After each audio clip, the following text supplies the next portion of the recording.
Welcome to the OAPN podcast with your host, Adarsh Sakare. No bullshit, no cuts. 100% raw conversations with 0% fucks to give. We don't encourage the consumption of alcohol, but if you want to open up a cold one while you watch this, it's not a bad idea. Welcome to episode number 36 of On a Personal Note with Adarsh Sakare. On episode 35, we had a stand-up comedian, Kelt. His episode, in fact, is not yet out. Going to be out tomorrow. We had a blast. Kelt decided to open up a bottle of whiskey before we started. So, one of those memorable episodes for sure. So, if you haven't yet watched that, you should definitely watch it. Today's episode is something that has been long awaited. We always knew that we're going to shoot it at some point, but we never knew at what point. And I think we have come at a perfect time to actually shoot this for a lot of reasons. Before I go on with the introduction, let's say hi to EmmJee. Hello. Can I ask you something? Yeah, please. You just said this is episode number 36. Okay. And you said 35 is not out. People won't listen to this till 35 is out, right? People won't listen to this.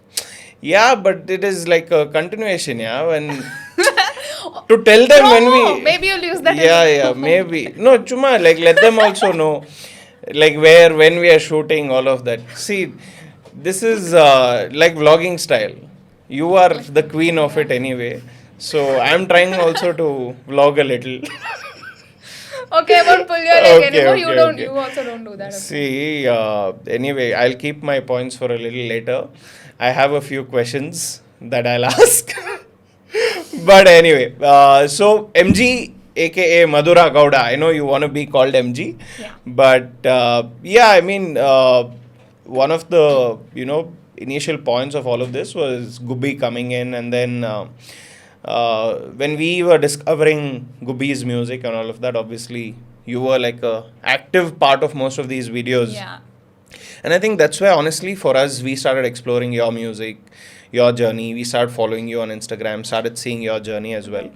So, like, even before the shoot starts, like, she's told us stuff, like, we had no idea about, which also means some of you all who are watching might also know these things, right? Like, one of the main things is, like, my thing is, okay, EmmJee's music. But then she tells me, she's into modeling, she's into acting, and all these are other parts of her life that maybe some of us don't know about. So yeah, dive in. Let's see where this episode goes. So EmmJee, let's begin with your journeys. Yes. Where did it all start? First of all, who came up with the EmmJee, that abbreviation? Thank and you where for pronouncing it right, first of all. Yeah. I even have a tutorial video on my Instagram as to how to pronounce EmmJee. Because most of them end up calling me MJ. MJ. I'm like, no. No, it's EmmJee. MJ. Yeah. Yeah, got it. So,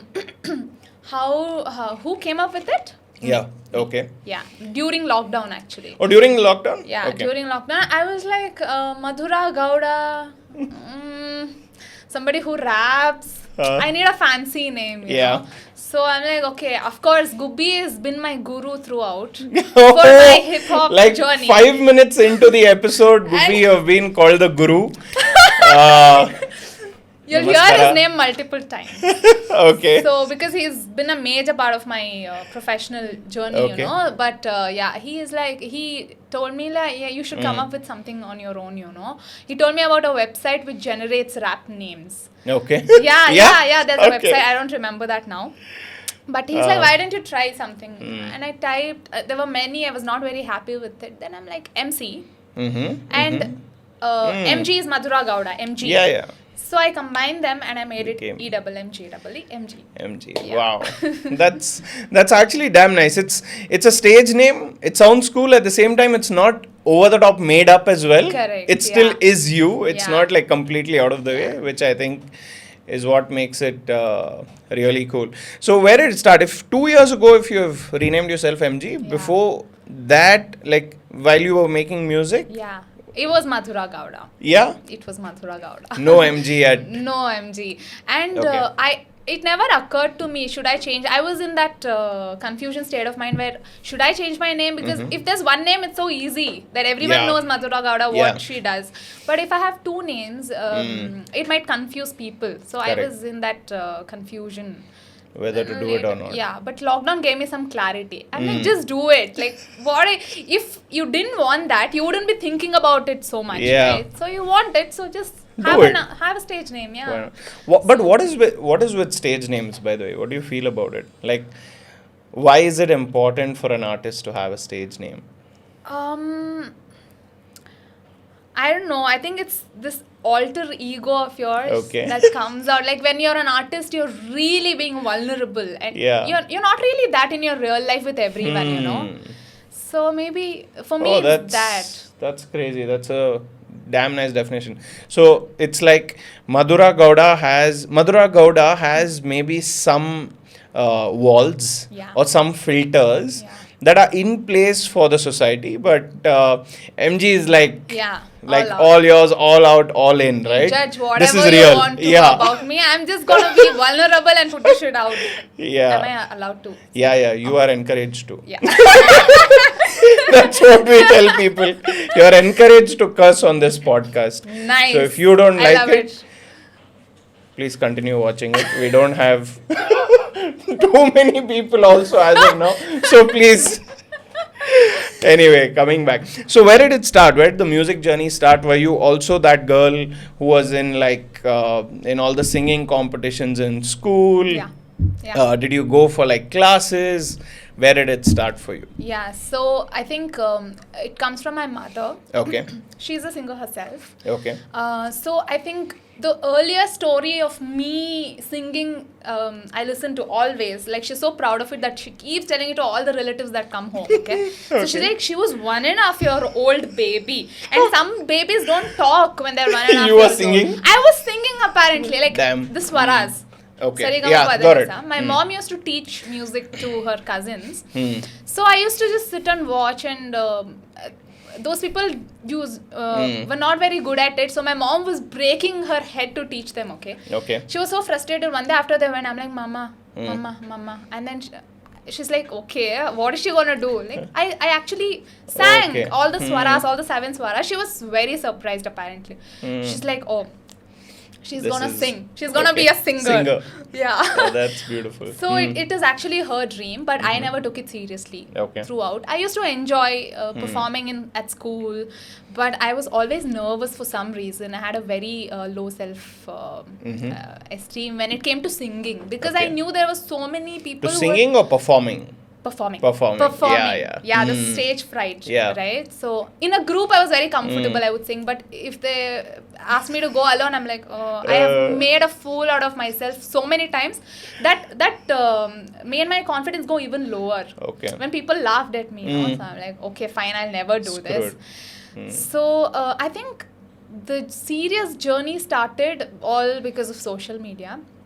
I didn't start putting up cover songs thinking I'll become a professional singer, but I just wanted to like put something that I was doing, right? So I started singing cover songs and I started putting it up, and people liked it. Like, I started getting a lot of comments saying, oh, you should sing, and but I was never like trained professional like in classical music, right? My mom tried to do that a lot, but I didn't stick to any music class for more than 2 months. Wow. That's the max. Like, you know, I used to learn. I don't know why. I never like had this thing to continue to be committed to this genre of music. Like, but where did it become like? I mean, obviously, as of now, it is a profession in a way for you. Right.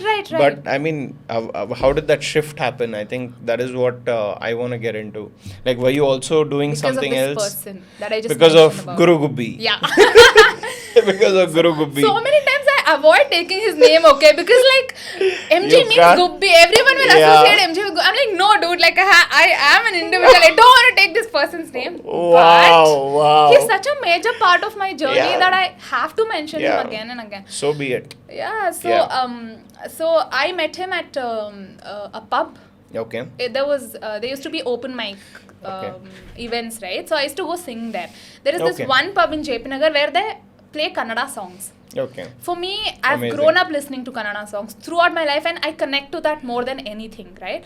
So I used to travel all the way. I never lived in JP Nagar before, so I used to travel like 45 minutes to come be a part of this Kannada singing community and then sing and all. Then one day, I see this rapper on stage. I didn't know what rapping was. I didn't know what hip-hop was, honestly. I see this person on stage holding the mic and he's doing something. I'm like, oh, that sounds good. And suddenly, he sampled an old Kannada song and he's rapping on that, okay. That was like, oh my God, what is this guy doing? I know this song. I ran towards the stage and apparently he also noticed me. He's like, who's this girl? Like going crazy, right? Later, we, because of a mutual friend, we connected and he saw me singing on Instagram. And he's like, I like your singing. Do you want to collaborate? And I was like, wow. Because he was famous back then. I was like, this rapper is asking me to collab. Oh my God. I was so excited. And then that's how it started. Like, you know, we started working together.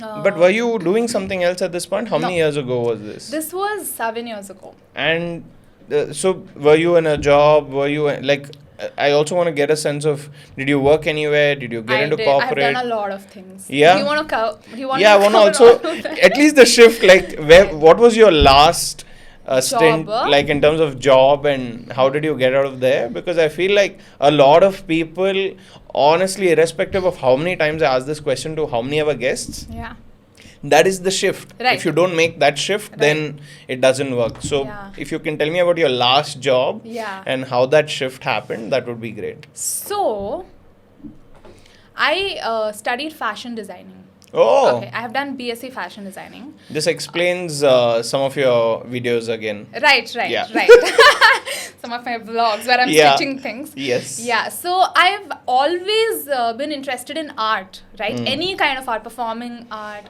everything. So throughout my school, I've been like that. And sorry, I'm going back because it's all connected. No, you should.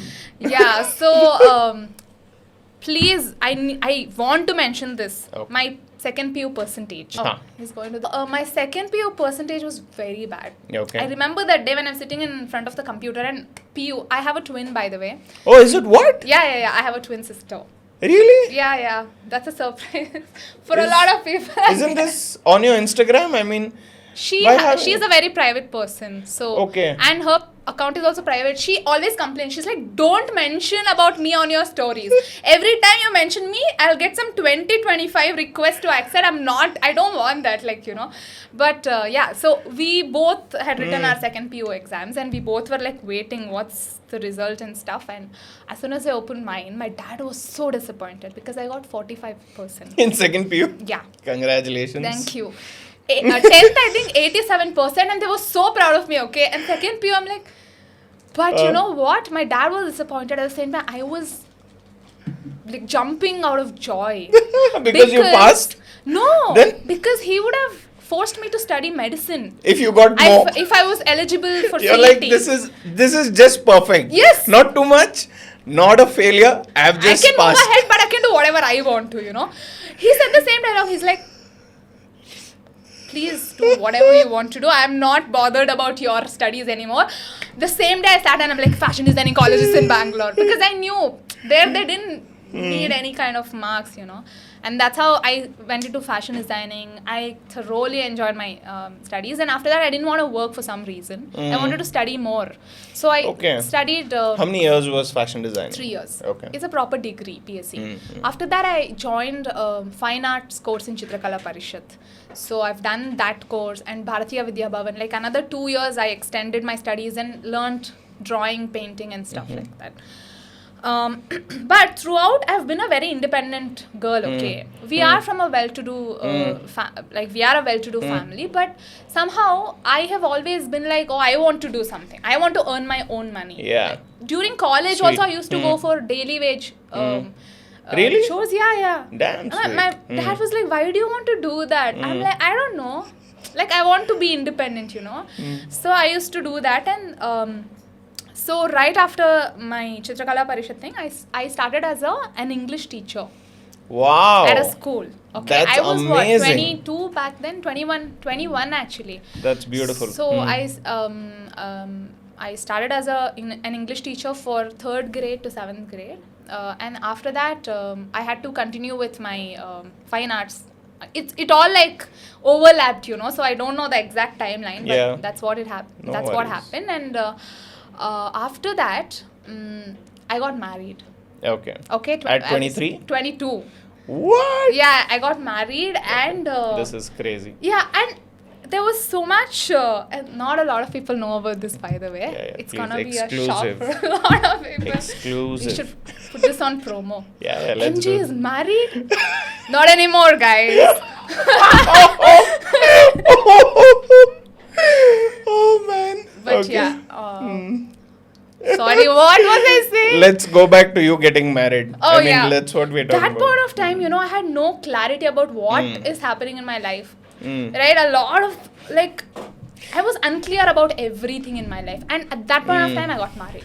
Okay, so worst thing to do for anybody. But how does this happen? You're saying you're coming from a well-to-do family, you're pursuing a job. Yeah. You went for the marriage, you asked to get married, or you were told to get married, because I think... Let me put it in a very simple way, okay? So, I found a guy, but I was not very sure about that person.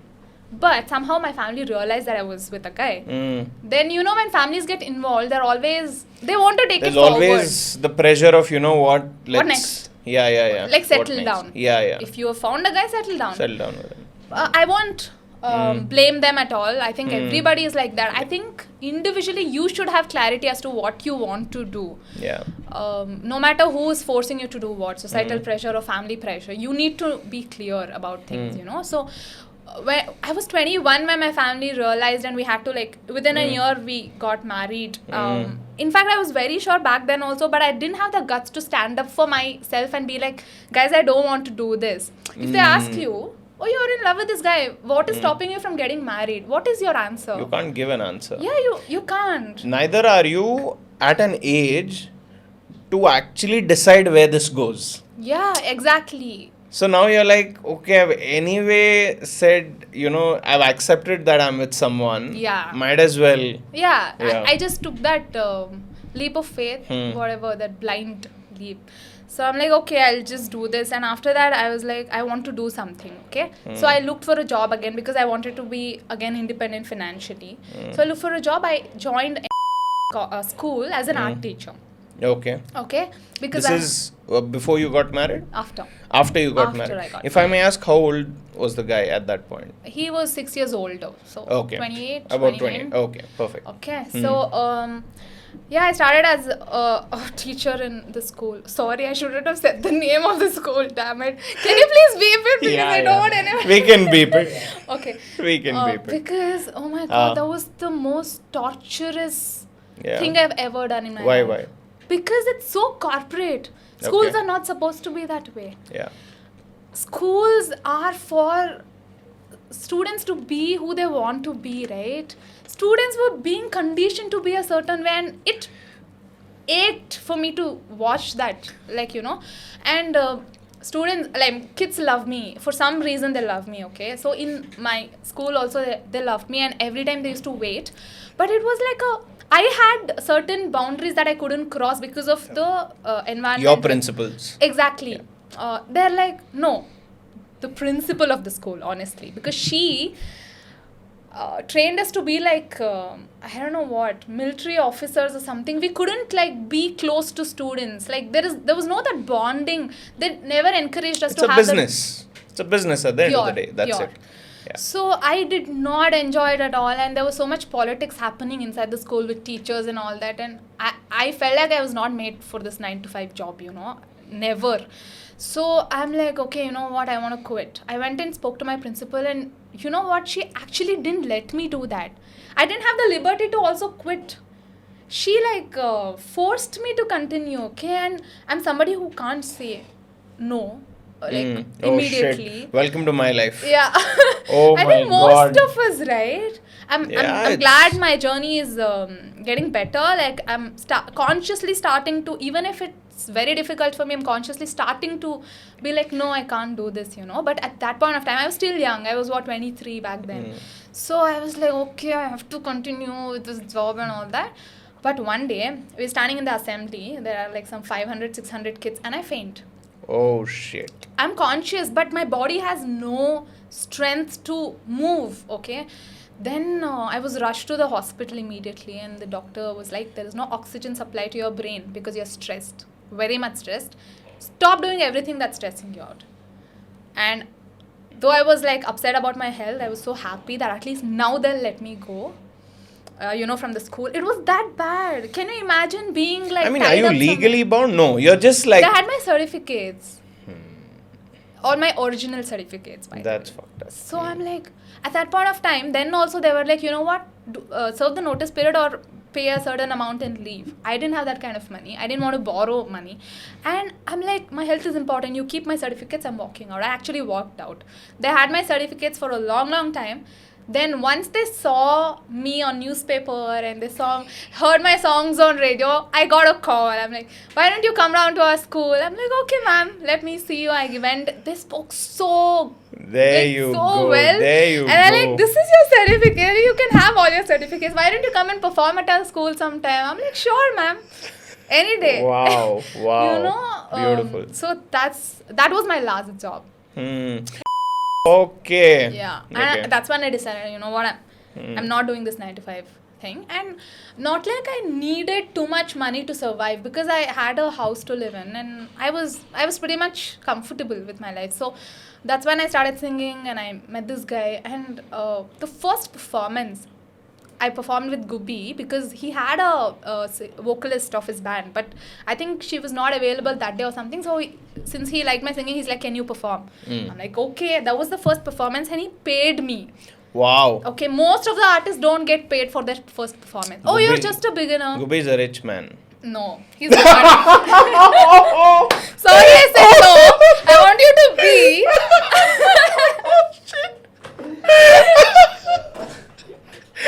Bro, I mean, I don't know. I don't know what to say. No. But anyway.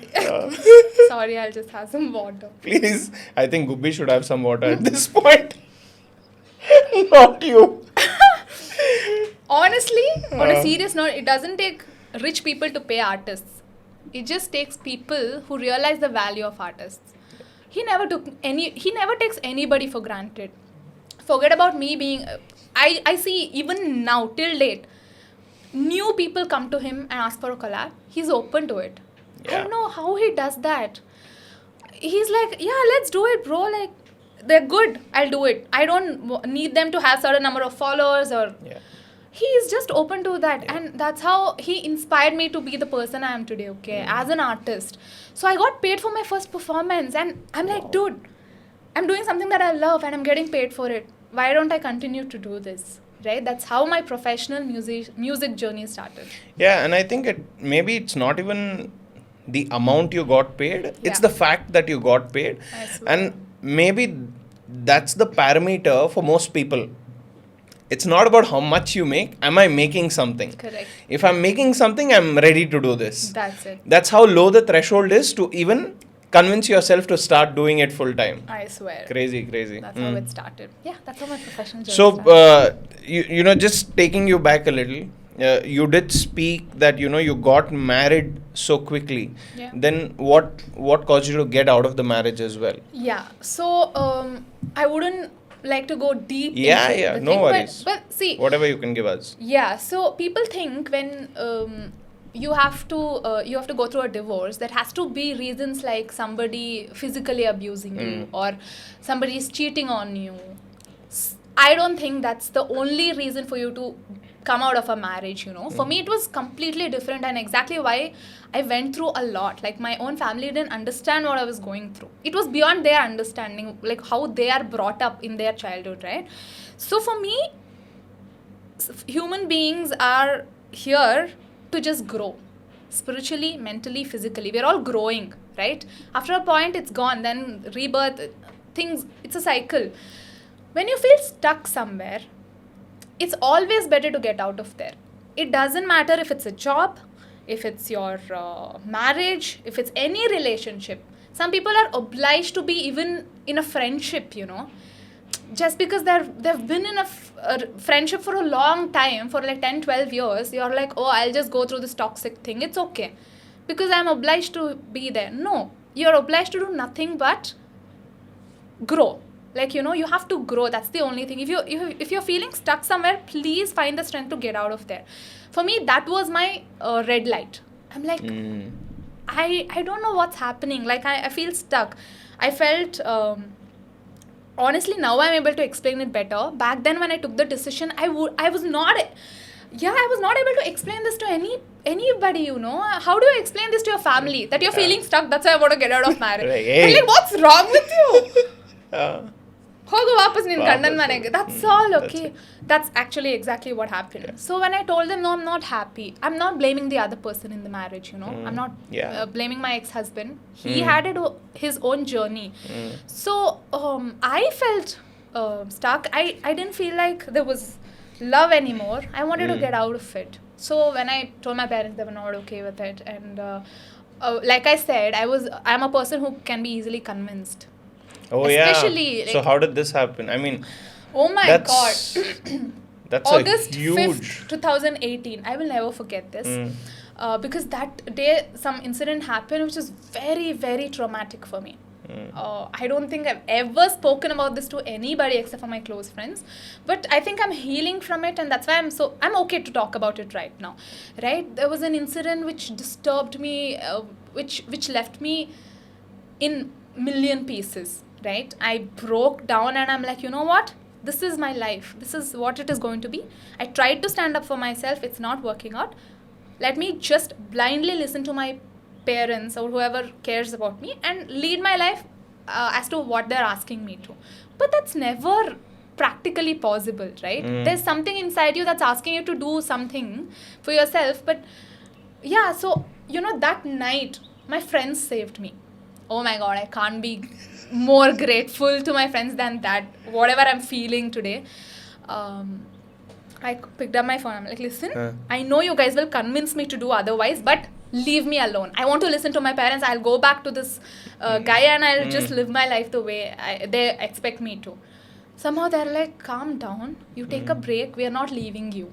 Right? And I was so messed up in my head. I'm like, I need a break. Okay? I took a break. I went to Isha Ashrama. I'm a Isha meditator. I needed a place where I didn't have any kind of influence, you know. One side I'm seeing my parents convince me to go back to my marriage. One side I'm seeing my friends they're trying to help me. I'm confused. I'm like, whom do I listen to at that point of time? I'm like, I need a place where I can just sit and think for myself. I don't want any kind of influence. No influence. No influence. Just me.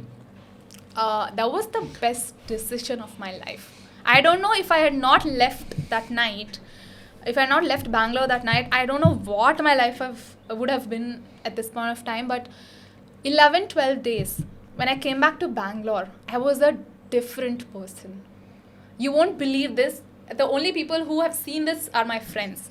Because they've seen me at my worst, and when I came back, they're like, are you for like real? What's happened to you? Because when I came back, so that's a different journey. My spiritual journey, that's when it started, and it's a very different journey. But that is what transformed my life and gave me that confidence to be yourself no matter who's judging you, even your family. If they're judging you and they're not letting you grow, walk out. It's fine.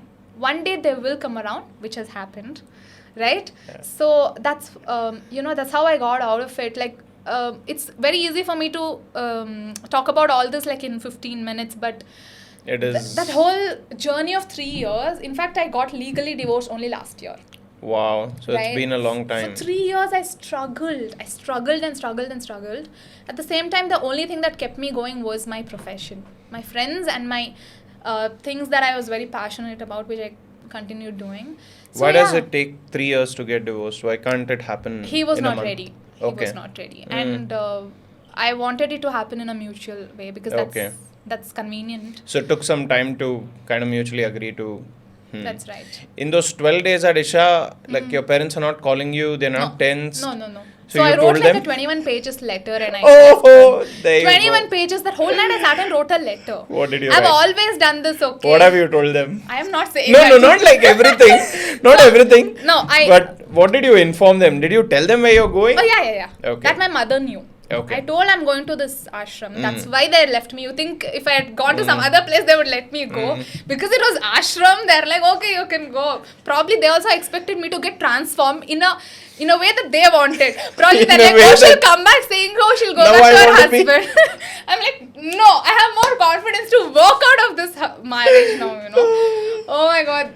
Yeah, Beautiful. it's so funny right now. But yeah, when I came back, you won't believe my father was shocked the way I was talking to him after I came back. We were sitting in front of him. That time also he was trying to convince me. I love you, Papa. I love you so much. I have nothing against you. It's just what happened, right? So he's trying to convince me and I'm giving counters to everything that he's saying, okay? Finally, I'm like, oh, you're not going to support me? I'm okay. I'll walk out of the house. He's like, go. Never come back. I'm like, okay. You won't believe. It's so funny to tell now, but imagine that guts I had to just walk out, right? I just packed everything. I looked for like a roommate. I found some girl on Facebook. I'm like, okay, let's look for houses. All this I'm secretly doing because they didn't know till that conversation happened. I already looked for everything. Then I spoke to him. He's like, okay, go out. My father actually didn't talk to me for more than 1.5 years. 1.5 years? 1.5 years. What are you saying? And I love him the most in the entire world, okay? So you can imagine how bad it was for me to stay out, like, not talk to him. My mother also, she was trying to talk to me, but I didn't want to talk to anybody because I'm like, how can you not support your daughter with her decision, right? So it was like a whole emotional roller coaster for that 2 years. So you moved out? I moved out. Oh, shit. So within a span of what? I think August everything like went out of proportion, and I think October I moved out within 2 months. Wow. Yeah, I moved out, and thankfully my friends were there throughout to help me financially, emotionally. Sounds like you have like a solid group of friends. I swear. I'm so glad that I have them. I moved out, and thanks to my art knowledge, because being a musician never paid me sufficiently for me to live a life independently. I started my own art classes. Okay. So I have a lot of students Now it's you on your own. Yeah. Yeah. Now it's me on my own.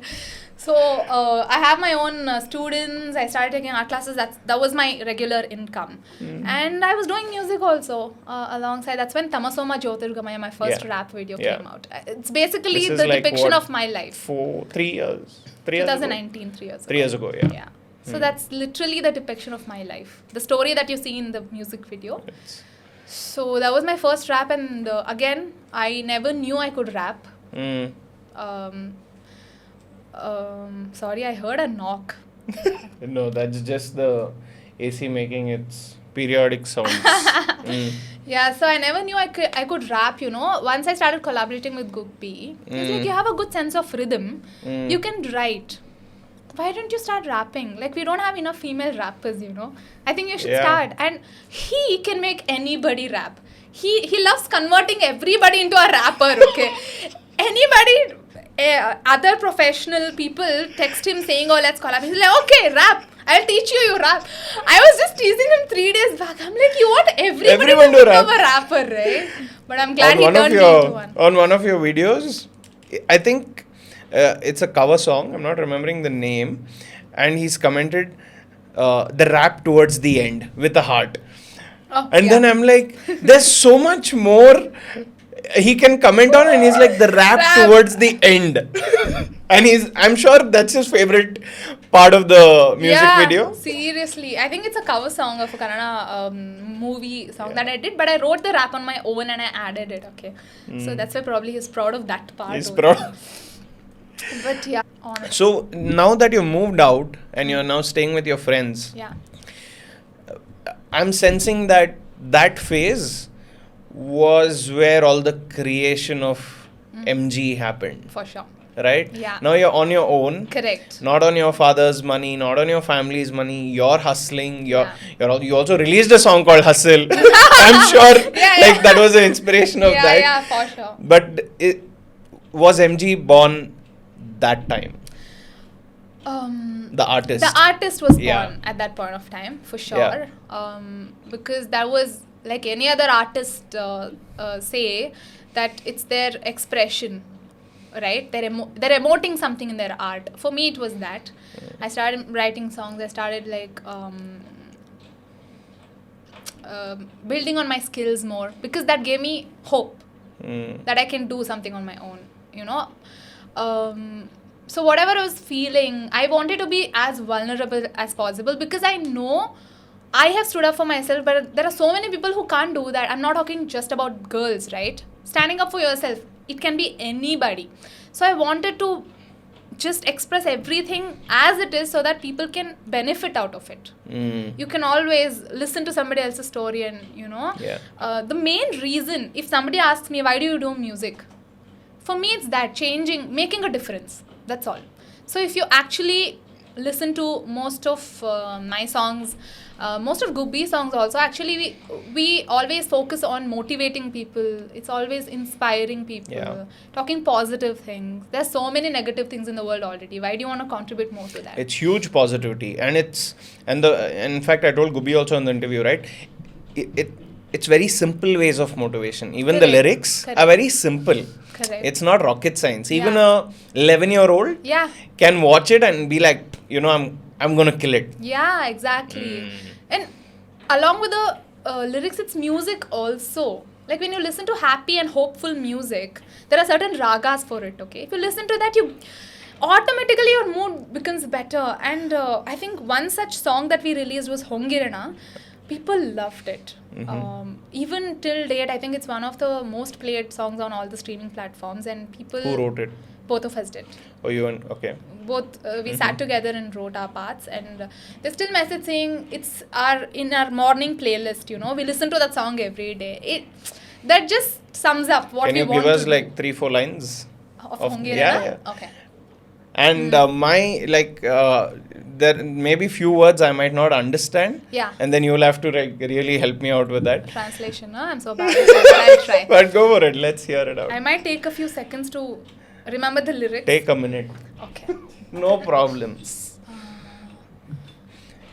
I'm just thinking there has to come one point where Gubbi and EmmJee, a collaboration episode has to happen, and that's going to be like so fucking amazing. Yeah. Once our production steps up. Okay, so 4 lines. Yeah. I'll rap. To them. Yeah. To your... Oh. ನಿನ್ನ ಆನಂದಕ್ಕೆ ಎಂದು ನೀನೆ ಕಾರಣ, ನಿನ್ನ ಕತ್ತಲೆಗಾಗಬಹುದು ನೀನೆ ಕಿರಣ, ಕನಸಿನ ಮರಣಕ್ಕೆ ಆಗಬೇಡ ಕಾರಣ, ಕನಸಿಗೂ ನನಸಿಗೂ ಮಾಡಿಸು ನಿಮ್ಮೆಲ್ಲನ. 4 lines? Okay. Yeah. So now you take us through what was the inspiration behind the song, and how did it come about? The song, is it? Every song has its own story, okay? Sometimes it's the music which inspires us. Sometimes we have a thought. We are like, we want to make a song out of this thought. With Hongirana, it was the music. We found a track on YouTube. Okay. Somebody has put up a track. And we are like, oh, such a nice, hopeful sound Vibe. This is. Like, you know, we immediately started writing. We sat, that day we were jamming or something. We were just listening and we were like, oh, let's write something. We wrote, and that's how the song happened. And later we had to like redo the entire thing because we had no rights for that music. So we took up some elements from it and we did the whole thing. But since both Gubbi and I are very positive people, it's very easy for us to write motivational lines. Right? So that's how the song came up, and we thoroughly enjoyed the whole process of recording it. Then even shooting the video. There's a blooper video on YouTube. You should watch it. We've had so much fun. Your behind the scenes stuff is like really very nice to sit back and watch. Yeah. When you find a group of people to work with who are your friends, right? It's the best thing that can happen to you because you're enjoying while you're working. Right? Hongirana shoot, it was shot on an iPhone. The camera person, his assistant, both of us, on two-wheelers, we went around Bangalore, we started shooting everywhere. It was the most organically shot music video and we had so much fun. And that's the one which has got the most number of views of our collaboration actually. Nice. So that's how Hongirana happened.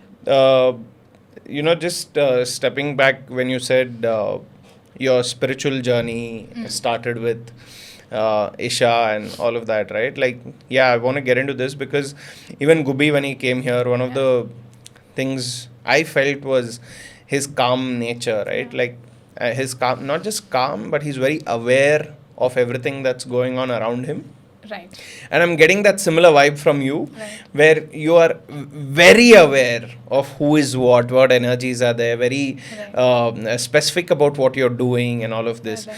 So, yeah, maybe how did that, we know you went to Isha and then you had this 12-day stay there. Correct. And yeah, how has that transformed into, say, your habits, your routine, Right. even as a person, if you have noticed some changes? We'd love to hear about that. Yeah, for sure. So, I had always been watching Sadhguru videos on YouTube. Okay, so I would take this credit.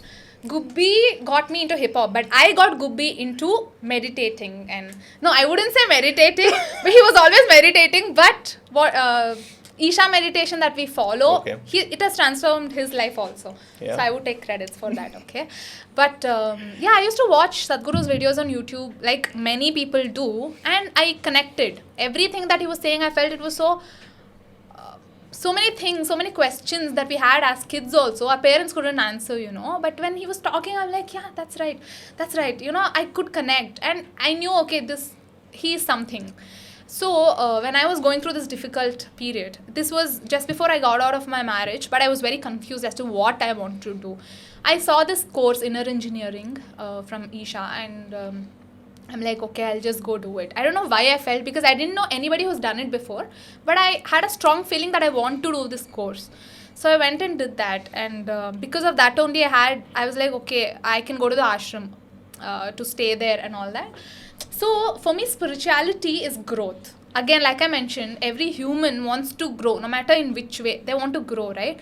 For me, it just felt like, while I was on that journey, all the there will be obstacles for everyone, but I just realized how to keep them aside and just be on my path, like without getting distracted, right? And that happened because of meditation.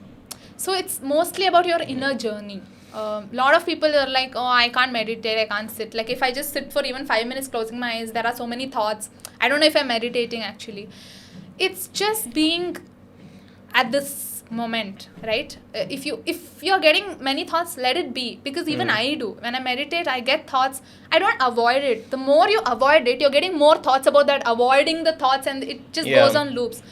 Just be present with whatever thoughts you're getting, and that's the kind of meditation we follow. And there is one kind of meditation that only people who have done inner engineering can do, because if you do that wrong, it can go wrong.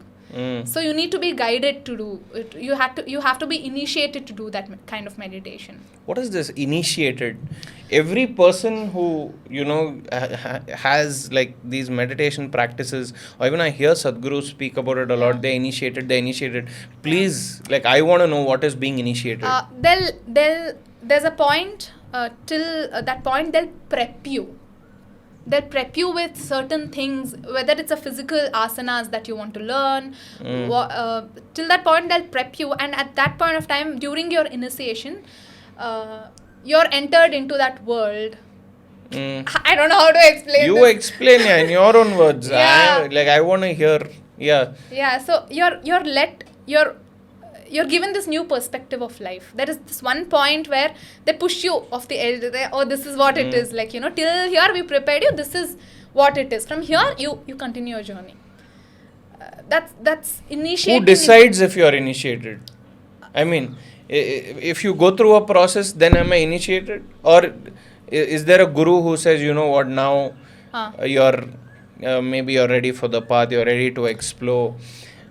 When you say someone is initiated, right. Is it only by thought process, or is it a course? Learning about things.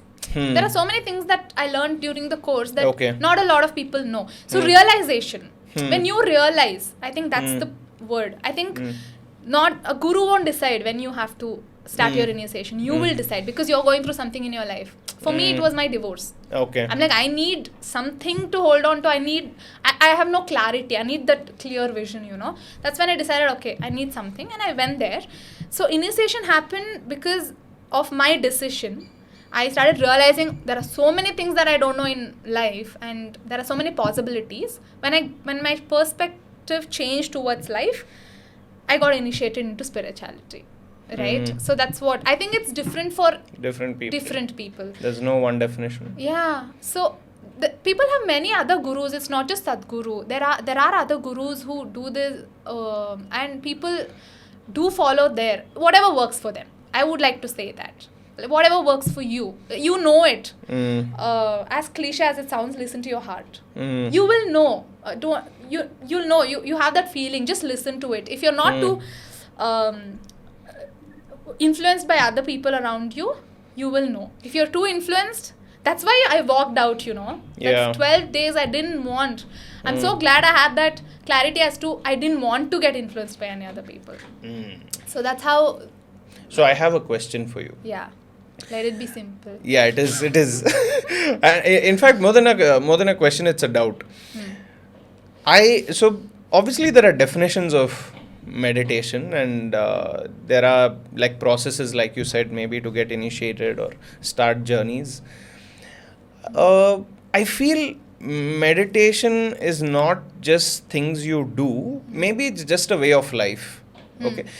I don't sit like on a daily basis like maybe you do for 10-15 minutes and spend time with my thoughts. Right. But I just feel generally I'm in a meditative state. Yeah. I'll tell you what my definition of that is. Yeah. My definition of being in a meditative state is, first of all, I honestly don't care much about what people think or what people are saying, or I'm not allowing people to influence my decisions. Right. There are things that have hurt me in the past that I've realized that no, I can't allow those people or things to hurt me anymore, which means I'm also healing and also realizing that these are not factors that should affect my way of living. And generally, my thought process has been, at least in the last 2-3 years, has been built in such a way that I'm here just for maybe 2-3 simple reasons. One is, first of all, to experience this beautiful life that exists, help people in whatever way possible, and leave. Yeah. Yeah. And I just feel if I'm not living up to that fully. But if I'm able to live up to these definitions fully, I feel I'm in a meditative state. Yeah. What do you think? Perfect. Yeah? I completely agree with what you're saying. I think all of us have different definitions, like the terminologies are different. But I love what you just said. Yeah. I completely agree with it. That's what we are What I'm doing right now is meditation for me. You know why? Because honestly, at the bottom of my heart, I love listening to people's stories. Yeah. I love reflecting on what people have done in their life and maybe learn something from that and give it to someone else. Right. And I'm like, done. Yeah. I feel I don't have any other definition. Right. And if you're able to realize what you're built for and what you're here for, which means that's your path. Correct. And stay there. Correct. That's it. Very true.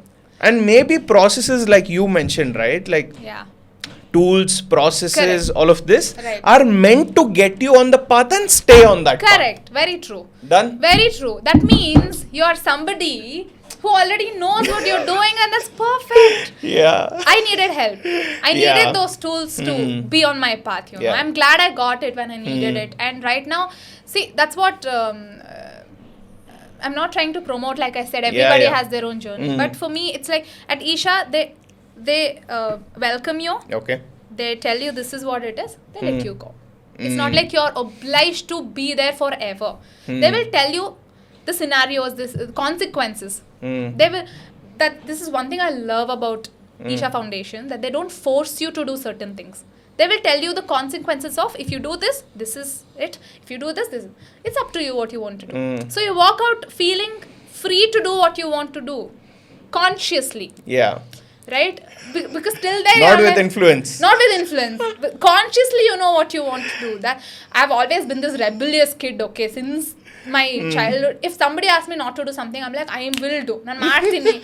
So what I want to see what will happen if I don't do what you're asking me to do. And that's how it's been, and I think that's why I have been able to stick to Isha meditation or Isha, been an Isha follower because they don't force you to do anything. They have certain theories. If you think it's logical, you follow. If you don't, you don't have to. I think spirituality for me, my journey has been that way. Now I have the tools. Now I know. Have clarity. I know what to do to keep myself grounded every day and to keep doing what I want to do.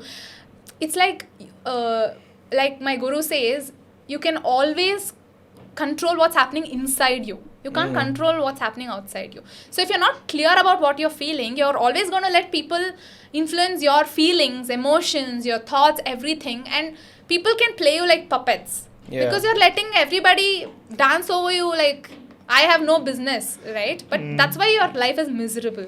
But when you know that this is my clarity, this is my life, these are my feelings, this is yours, but this is mine. When you have that clarity, right, you can always be what you want to be.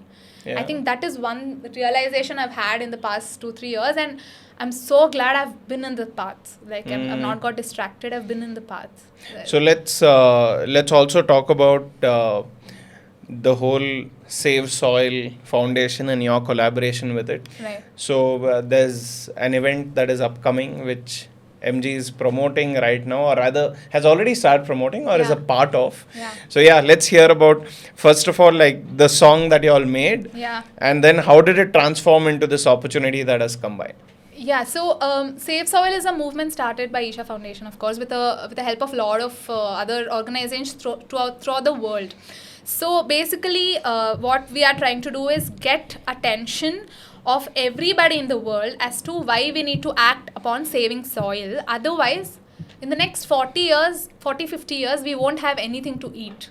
Like, basically nutritious food. You know for a fact that what our parents or grandparents used to eat, we are not eating the same. It's all degrading and stuff like that.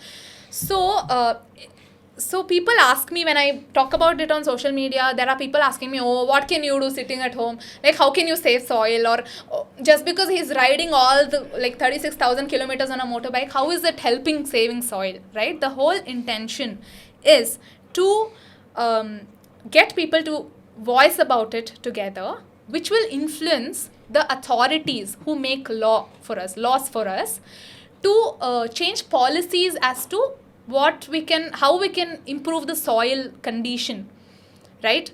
We are people who follow law. I mean, most of us don't, most of the laws, but certain things, right? Like we are a democratic country, and if there is a law, we have to follow it. So instead of telling people, keep your agricultural land nutritious or whatever, when government says this is the minimum nutrition value your agricultural land has to have, people will act upon it, right? So for that, policies have to be made, laws have to be changed. That is what we are trying to do. We're trying to put a word out there. So as a part of this, all the Isha meditators were asked to do anything that they love to do. If you just contribute. Just contribute. If you want to post a picture of a nature and talk about soil, just talk about soil. So since both Gubbi and I are Isha meditators, we thought we'll make a rap track out of it. The best what we can do. So as a gift to Sadhguru when he entered India all the way after all the journey, we released the song, and it kind of went viral. People... our listeners always knew us, but in Isha community, people didn't know us as artists. So they started listening. They started coming back to us saying, this is amazing. Like something spiritual with hip hop, something that they were, blown away with. So, and they contacted us. Like, it's always been a dream to just even meet Sadhguru for us, because he's been the man for us, right? So when we got a call saying, you guys are going to be performing in Mysore in front of him, we lost it. That whole day, it was like there was a hanger in our mouths. Okay, both of us were like, everywhere we're going, the people are like, what's wrong with you guys? We don't want to disclose it right now, but we have good news. Shit. We were so happy, to a point where we actually cried. That we were that happy, to be a part of something amazing. Yes, meeting Sadhguru, yes, him watching us perform, yes, but this is a huge movement, right? What he's doing or what we are doing. to contribute something, to contribute our thing for something big like that. No, it was, it's this out of this world feeling, and even now I'm so excited. Both of us are so excited because the performance is on this Sunday. I mean the 19th of June, and we're going to be performing in 2 places, Bangalore and Mysore. So we're very, very excited about So it. this Sunday it happened in Mysore and Bangalore is? Same day. What? It's happening morning in Bangalore and evening in Mysore. Okay, that's great. So, Have you, I mean, obviously you'll get a chance to meet Sadhguru. I hope so. I think hope so. I think that's what it's all like aiming towards. Yeah.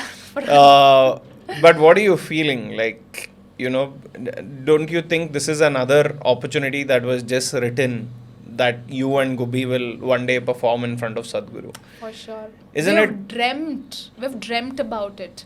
Yeah. Because there is this festival, Mahashivratri festival that happens in Asia, which is huge. People from all over the world come there, okay? Artists from all over the world come there to perform. And we've always looked at the stage and we're like, oh, one day, We feel like, I don't want to be like over ambitious right now, and don't jinx it, people. But we feel like this is a stepping stone towards getting to that stage, I just got goosebumps, dude. Oh, man. We hope, but even if we don't, we are absolutely okay with it because we are doing what we can do. Our best. We are doing our best right now, right?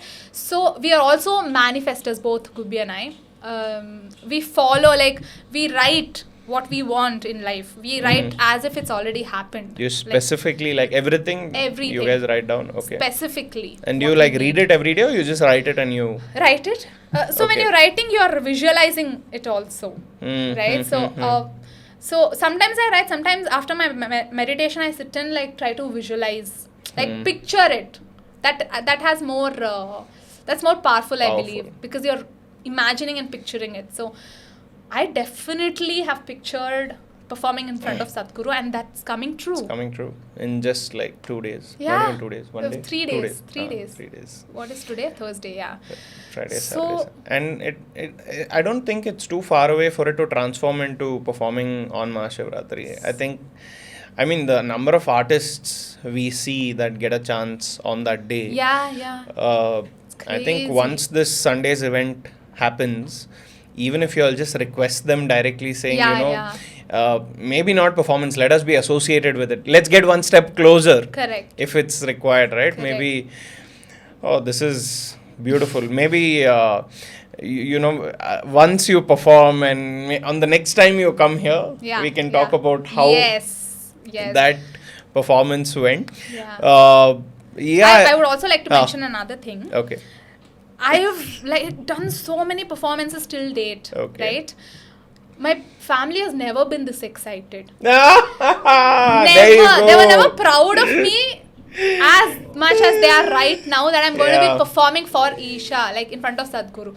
My mom is my sisters, okay, my twin and I have another sister. They're like, what are you going to wear? Can I sponsor your sari? Can I buy your jewelry? Buy whatever you want. We want you to look nice. I will sponsor it for you. I'm like, why can't you do this to every performance of mine? Every performance of mine. Why now? Yeah. So are you going to wear a sari? Yeah. Okay. Yeah. Not because it's Isha. I am a sari lover. I I identify myself with a sari always. So I'm I already bought it. My sister bought. My other sister. Are they all coming? No. To watch? I mean, who's coming with you to watch it? No, none of them. Because everyone had plans. They already had plans. So they're all traveling. My mom is traveling. My twin lives in Germany. My other sister is in Kerala right now. So will you travel with the team or something? Yeah. And then they'll... travel with the team, no. I think we'll be going on our own. Okay. But we have been told that Isha, the official band, they're called Sounds of Isha, they are going to be playing for us that song. So we're very, very excited. Oh my god. Beautiful. These moments like this, I can't ground myself. I'm I want to fly. Let me be. It's okay. After 10 minutes, I'll calm down. I'll be like, okay, fine. Are you going to make a vlog about this?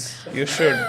You should. Yeah. I mean, it's an iconic milestone. For So I feel like that entire Sunday you should like document I that know. in the most authentic way as possible. Not for anyone else, but for yourself. Correct. Yeah. Most of the times, you know what I do, all my experience, right? I don't like document it throughout that experience. What I do is, I don't like using phone a lot, honestly. But in future, somebody, I'll have like a manager or somebody, I'll give the phone and be like, you record. Right now, I'll have to do everything. Yeah. No, I don't want to look at the phone. I want to experience. You want to live in the moment, yeah. I want to experience this right now. So what I usually do is I enjoy, experience everything, come sit in front of the laptop and explain how it was.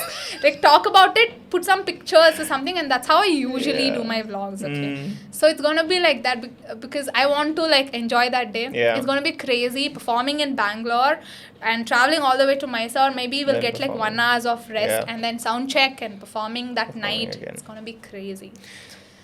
Yeah. All the best to that. Thank you. And I don't even think, you know what, it's just written for you. All the energies are with you already. You know it. Just go enjoy it, like you're saying. It's not for anybody else. Yeah. But yeah, if I keep speaking, I'll not stop. And I feel like you also have enough stories to there's so much. But next time you're here, I think we should do like an episode with you and Gubbi together. Yeah. And whenever that happens. But this has been a beautiful episode. I must say that, I mean, it is so authentic. You have no filters. You just spoke your heart out. And I feel like that's why people are supporting you. Yeah. And Gubbi, of course, Guru Gubbi. And I'm excited to see where all this leads you. Like, and everyone who comes here, and including I just feel we are all just at the beginning of the climb. Yeah. I feel like it's just begun. Yeah. So excited to see where it all takes you. Thank you so much. And I have to mention this. Like, there was this one day that, like, this one thing that you told on your podcast, on your show, that really stuck with me. Even till date, I remember it, and I'm like, oh, that's so true. Whenever I'm confused, I remember what you said, okay? I think you were talking about how followers are not important, and you just have to like give it time. Like, instead of getting all the fame overnight and losing it at once, you were like, it's okay if people are taking time to realize your value, because those people are here to stay. Yeah. They won't leave, right? Oh my God, that stuck with me so badly that even till then I'm like, oh, I don't have so many followers, because some people look at it, you don't have enough followers, you're not good enough, right? I'm like, no. Others told this, and I agree with it. I will stick to it, So thank you for saying that. I'm glad. And your podcast is helping people. So I want you to know that. Yeah. I'm glad, because that means a lot, because honestly, that is the goal, right? Like, we want anyone who's watching to just take back something that will help them. And not just them, honestly, we are very selfish, because this is mostly done for us. Yeah. Because we get a lot of help from this, right? Correct. We get to listen to stuff that maybe most people don't listen to. Yeah. And on the followers bit, I think we are just in a stage where success has been defined by followers. Yeah. That stage will pass. Yeah. What will remain is quality, right? Correct. Like, today it's just defined by followers. And last 5 years, 10 years? That is not even like a dot in the history of humanity. Everything keeps changing. But only one thing remains in art, and that's quality, that's intention, that's good vibes. It just doesn't matter. I mean, it does. I'll be happy if I had like 100k followers right now. Yeah. But honestly, I don't mind, because I feel like it's just in the process. It's as simple as that. True. And some people don't get to 100k easily because they're not meant to get there. You're supposed to do a lot of other things before you get there. Correct. Because when you're there, you better be ready, and you'll boom it. If you get there now, maybe you're not ready. Yeah. Hold on. Look at him talking. Because that's what we keep telling ourselves. See, you don't have to like say that, you don't have to define anything. Oh, I learned this meditation, I sat, and you are aware of what's happening. That's spirituality for me. Simple. Yeah. You are aware of your thoughts, you're aware of what you're doing in life, you know what is going to happen. That is being aware. That is spirituality. So you're already on your path. So that's great. I'm glad. I really wanted to talk about that. But anyway, Crazy episode. We are happy that you came here. And, everyone who's watched till here, first of all, thank you so much. Share this episode with your friends as well. I think this has been one of those episodes that have really been beautiful. And, oh man, I mean, the amount of topics you touched on in the last 1 hour takes courage to do that. So, thank you so much for being here. This was episode 36 of On a Personal Note with Adarsh Sakare. See you on the next one. Thank you.